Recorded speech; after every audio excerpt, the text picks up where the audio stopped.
Hey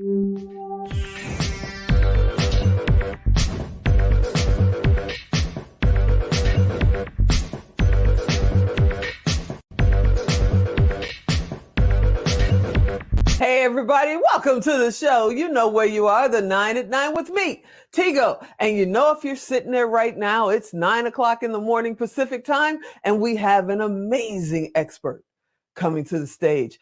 But today is extra super special because we're going to talk about empowerment, getting inspired, and motivation. Let's go. So sit right there. We'll be right back. Expert Talk is sponsored by Pod Nation TV, the podcast to broadcast network.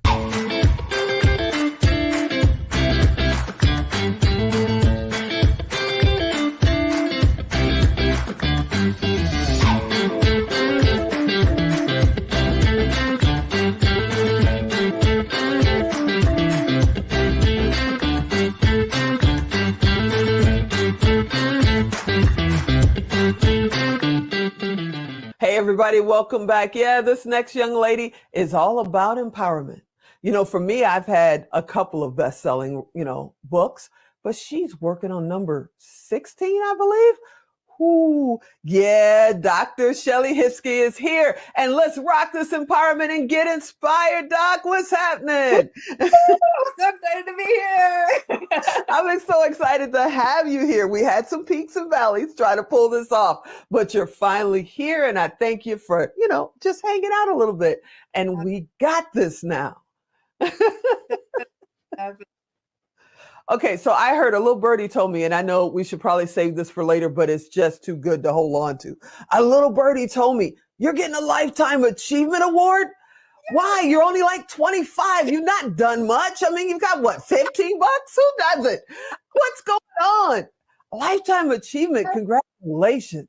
I'm keynoting next week at UCLA. It's one of my many colleges that I've been able to keynote at, from Harvard to Oxford University in England.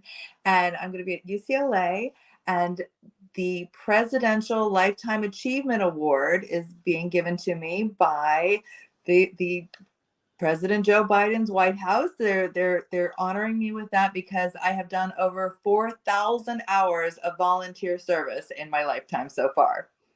Wow. Okay. I would say how important is volunteering, but you're proving it. What made you start volunteering in the beginning, that first hour? What made you say, I'm going to do it? So my parents were both very active in the 80s with when HIV and AIDS was predominant.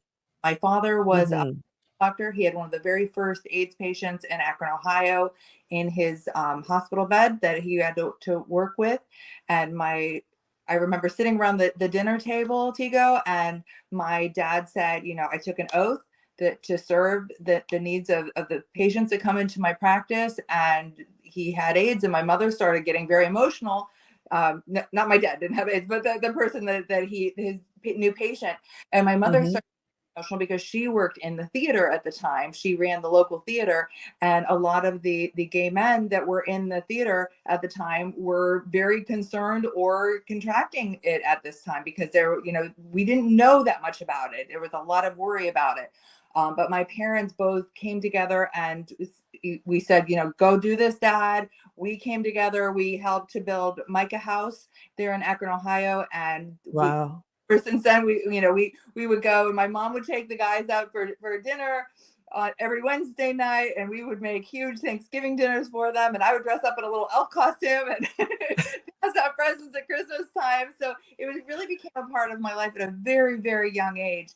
Just giving back, getting in there, getting in the mix. And I've been doing it ever since, from homeless shelters to helping with domestic violence survivors.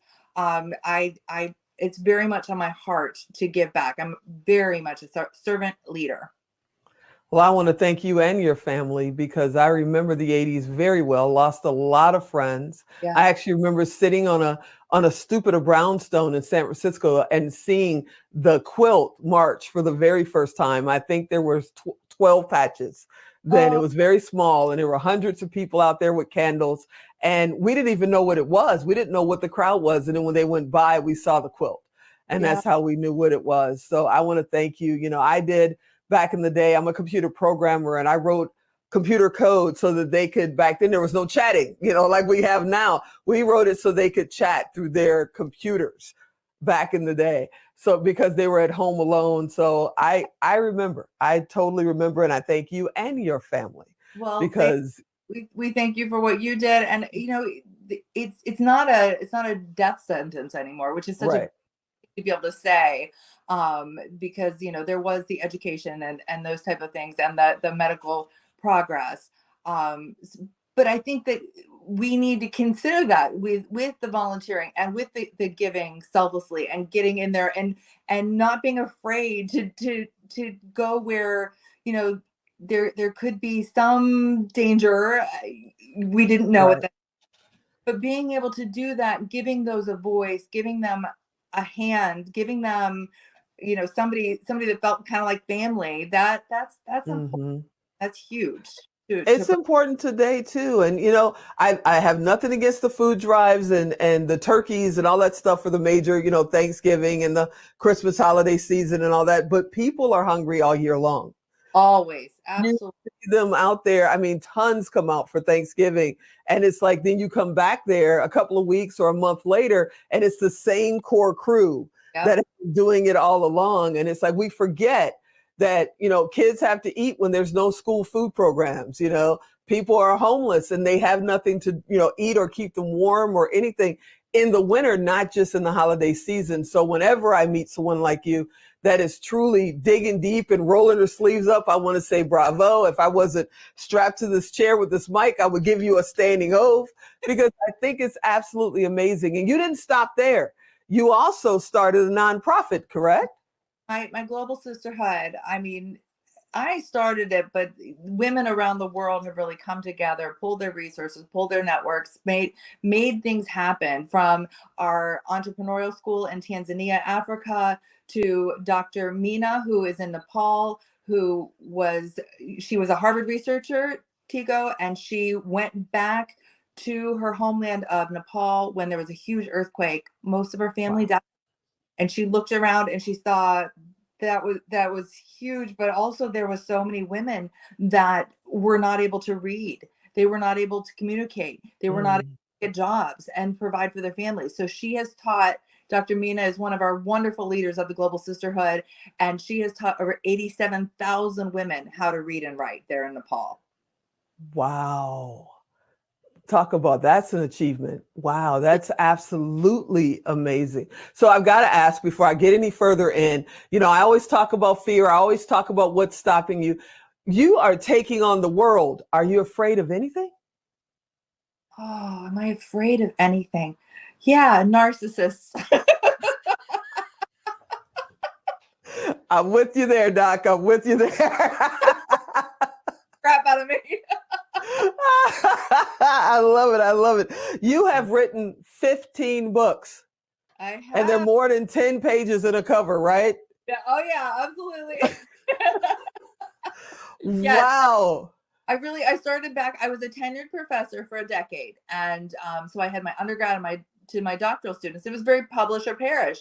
So I got in there, I was writing textbooks, I was writing a lot of, I went into the bestseller type of inspirational books, really because I met one woman who changed my life. And so it just really spiraled from there.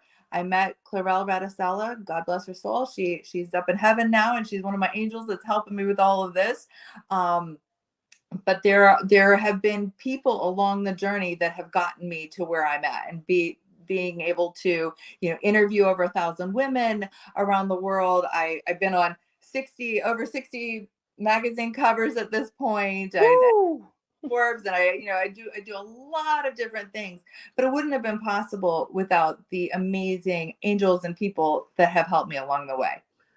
That's amazing. Now, I know we got to run out of time because Alan threw that 2-minute warning up there, and I got to have you come back because we're just getting started. Yay. But you have an event coming up. Your empowerment event is coming up. Can you just take like 30 seconds, tell us what's going on, how they can find you? So it's actually a 7-week proven curriculum for women around the world to come together and find out how they can find inspiration, empowerment, balance, and abundance.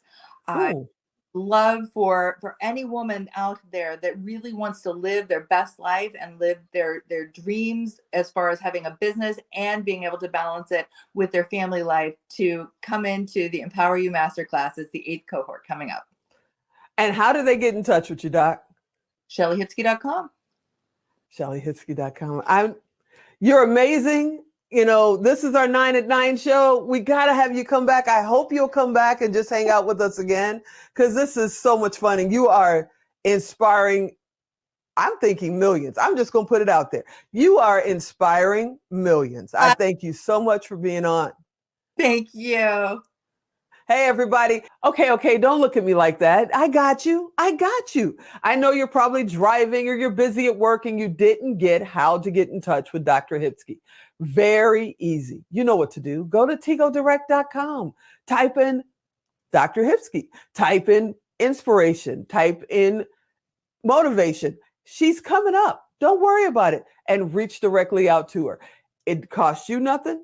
It costs her nothing. It's our way to connect us and make sure you guys can reach out to all of our amazing guests. All right. I hope you enjoyed this episode. I know you did. You know I want you to come back next time. And as always, I'm Tigo. I'll talk to you next time.